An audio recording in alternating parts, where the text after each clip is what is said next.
Well, good morning from Old Dunleary. This is Dunleary Hill, and behind this very wall is the original Dunleary Harbour from 1767,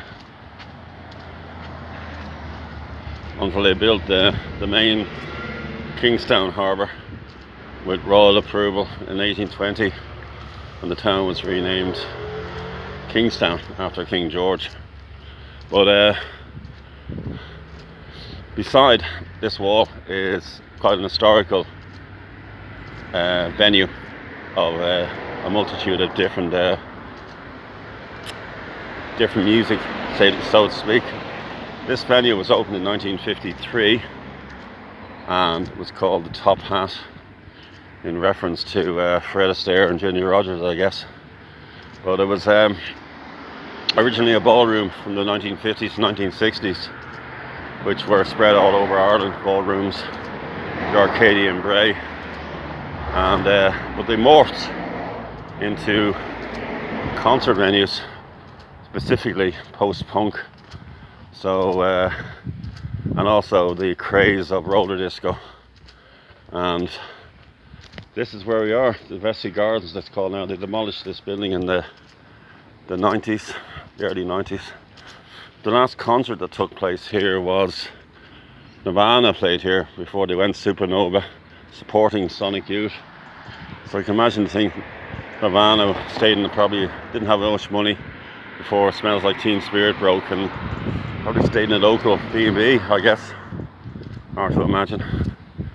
But so you would have had the Clash playing here, supported by Irish art rock band Virgin Prunes, who left quite an impression that night. The Clash fans were quite angry towards the Prunes. Particularly, there's an article I will post a link about Googie, and they all thought Googie was a woman. He was very effeminately dressed, and they were quite a shocking band of its era. Let's just cross the road here, get a better impression of how it looked. But a lot of post-punk bands played. Obviously the Clash, as I mentioned, the Virgin Prunes, the Stranglers played here, the Jam. So it attracted a lot of British bands, even though we were going through the troubles at the time.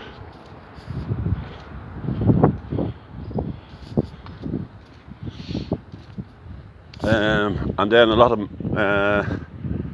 a new form of heavy rock metal bands, not metal but alternative rock.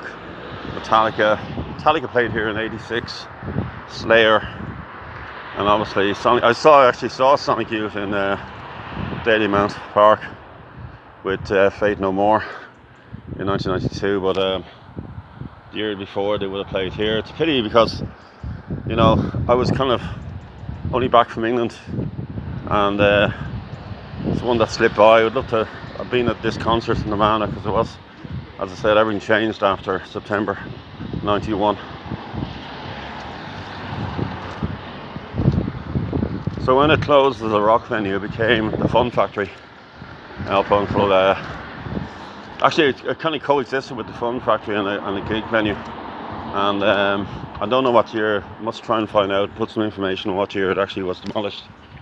But here it is. It's kind of descending because you're dropping down Dunleary Hill, Old Dunleary Hill.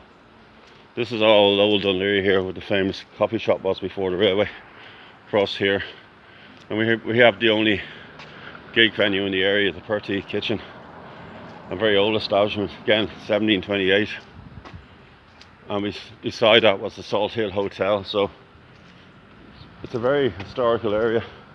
Ireland's first terminus railway station was around the corner, opened in 1834. So between its musical heritage and its transport heritage and general history, very interesting place. So this, just to conclude, this would have been the back of the venue of the Top Hat.